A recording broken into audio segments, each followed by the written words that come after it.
vie en vrai. La vie en vrai ce matin. Est-ce que ça marche, le Made in France? Question à l'occasion du grand salon en cette fin de semaine qui a lieu dans la capitale et que l'on peut se poser en permanence aussi, face à la grande concurrence internationale et parfois le moins cher ailleurs. Alors oui, c'est possible, mais ça reste compliqué. Si l'on en croit les exemples de belles histoires comme le slip français, par exemple. Nous sommes avec Guillaume Gibaud, directeur général du slip français. Bonjour. Bonjour, merci de me recevoir. Et merci d'être avec nous de bon matin, alors que je sais que vous allez être mobilisé justement aussi à l'occasion de ce salon, et pas seulement, bien sûr. Alors, Guillaume Gibaud, vous avez réussi à émerger, on reviendra sur votre histoire dans un instant, mais j'ai l'impression quand même que vous vous posez des questions parce que, avec votre co-directrice générale, vous venez d'écrire une lettre ouverte à Emmanuel Macron. Vous lui dites quoi au président de la République ? On lui dit que le Made in France, c'est possible. Nous, ça fait 12 ans et aujourd'hui, avec un but de 20 millions d'euros de chiffre d'affaires, on est la plus grande marque de vêtements à fabriquer tout en France, tricotage, tissage, confection. Et effectivement, dans le contexte compliqué qu'on vit tous économiquement, on voit que les choix des Français se portent sur des produits parfois plus accessibles en prix, qui sont pas fabriqués en France. Dans le vêtement, c'est seulement 3% des vêtements qui sont fabriqués en France. Et tout l'enjeu du Made in France, c'est évidemment le prix. Comment est-ce qu'on arrive à fabriquer localement? On sait que ça crée de l'emploi, ça crée du lien social, ça minimise l'impact carbone. Un vêtement Made in France, c'est jusqu'à 50% de CO2 en moins. Et voilà, on sait que ça coûte plus cher. Et quelque part, c'est comment est-ce qu'on arrive à fabriquer en France, défendre notre modèle social, parce qu'on sait que le coût du travail, c'est notre modèle social auquel on tient tous. Comment est-ce qu'on arrive à trouver des solutions pour rester compétitif économiquement et fabriquer des produits à un prix que la plupart des Français sont capables d'acheter. Donc c'est tout l'enjeu, et encore plus en 2023 quand le contexte économique est compliqué. Oui, c'est vrai. Alors, quelles sont les solutions? Parce que vous connaissez bien le secteur, vous avez réussi, on va revenir d'ailleurs, vous allez nous rappeler votre histoire, mais quelles sont les possibilités, les secteurs pour faire face à cette concurrence qui est beaucoup moins chère, qui vient de l'extérieur? Pour nous, la solution, c'est vraiment retrouver du volume industriel. Quand on dit qu'il n'y a que 3% des vêtements Made in France, si demain on passait à 5, 10, 15, 20, c'est autant de volume que l'industrie derrière peut faire des investissements en machines, former des gens, recruter et donc retrouver de la compétitivité.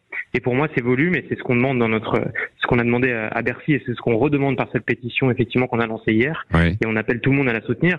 En fait, si on arrive à créer un cadre juridique fiscal qui incite les grands distributeurs à passer leurs achats plutôt à des entreprises Made in France par des incitations fiscales, des incitations juridiques. Là, on écrit un cadre qui, dans toute cette thématique d'industrie verte qu'on voit en ce moment, je pense qu'il y a un chemin qui marche avec les contraintes européennes, mais dans lequel on peut inciter les distributeurs à passer des gros volumes aux industriels et donc, avec le temps, redonner des volumes, redonner de la compétitivité et faire baisser le prix du Made in France. Oui, mais alors, c'est vrai, mais Guillaume Gibaud, on vous dira, oui, mais alors c'est le marché, c'est la concurrence, et puis vous êtes encore en concurrence avec les Asiatiques, notamment ce qui est fabriqué en fait au Maghreb, ou ce qui est fabriqué à l'autre bout de l'Europe, quoi, bien sûr. Et on a perdu un peu de notre souveraineté, donc est-ce qu'on peut vraiment la retrouver? On en a perdu effectivement beaucoup. Il y a une étude de l'INSEE qui est sortie la semaine dernière. On fabriquait il y a 50 ans 80% de nos produits manufacturés. Aujourd'hui, c'est 38%. Donc effectivement, il y a besoin d'une décision politique qui, tenant compte du cadre européen, trouve la solution. Et je pense qu'elle est possible dans les marchés privés, comme je vous l'expliquais, dans les marchés publics aussi. On sait qu'il y a très peu il y a aujourd'hui aucune mesure en faveur de la fabrication locale dans les marchés publics. Donc voilà, pour moi, c'est les deux leviers qu'il faut activer.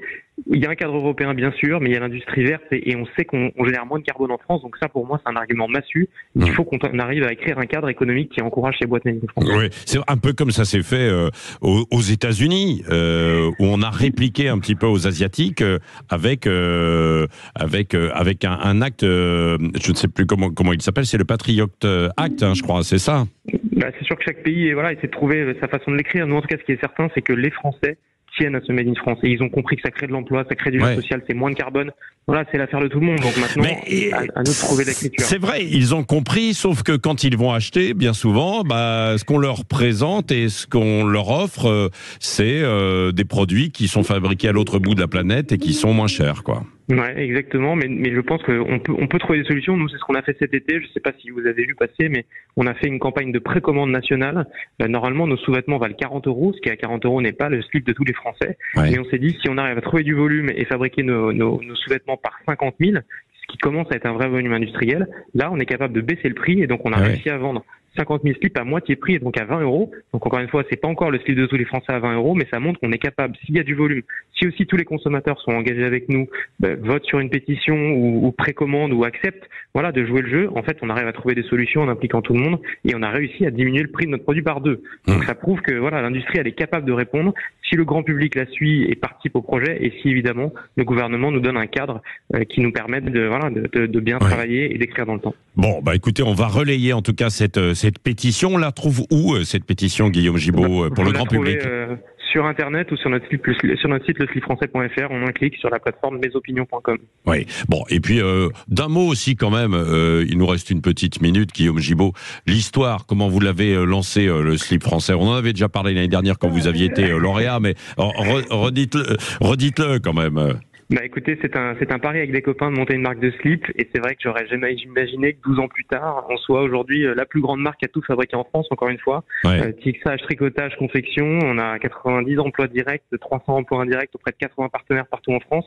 Et le slip aujourd'hui, c'est pas juste un slip, c'est un symbole que c'est possible et je crois que c'est ce qui fait du bien aux Français. Dans cette année compliquée en 2023, on essaie de montrer la voie, de montrer que c'est possible et que surtout c'est l'engagement de chacun qui compte encore plus, avant les fêtes de fin d'année. Achetons moins, achetons mieux et achetons local. Achetons moins, mais achetons mieux. C'est bien, c'est un bon slogan. Merci Guillaume Gibault. Je rappelle que le salon du Made in France a lieu à Paris à partir d'aujourd'hui. Oui, absolument, porte de Versailles jusqu'à la fin de la semaine. Porte de Versailles où il y a un autre salon où nous étions hier soir. D'ailleurs, vous entendrez un petit extrait tout à l'heure. C'est le salon de l'immobilier Rent sur les innovations dans l'immobilier extraordinaire. On a fait une très belle émission avec Cécile de Ménibus, Sylvain Lévy-Valency et Philippe David. Vous l'entendrez tout à l'heure. Où là aussi, il y a beaucoup de défis, évidemment, qu'il faut relever. 6h43, dans un instant, donc, hashtag on en parle, les grands titres de l'actualité. Et puis aussi, attention, le frelon asiatique toujours présent dans le sud, notamment. 6h43, donc, bon réveil.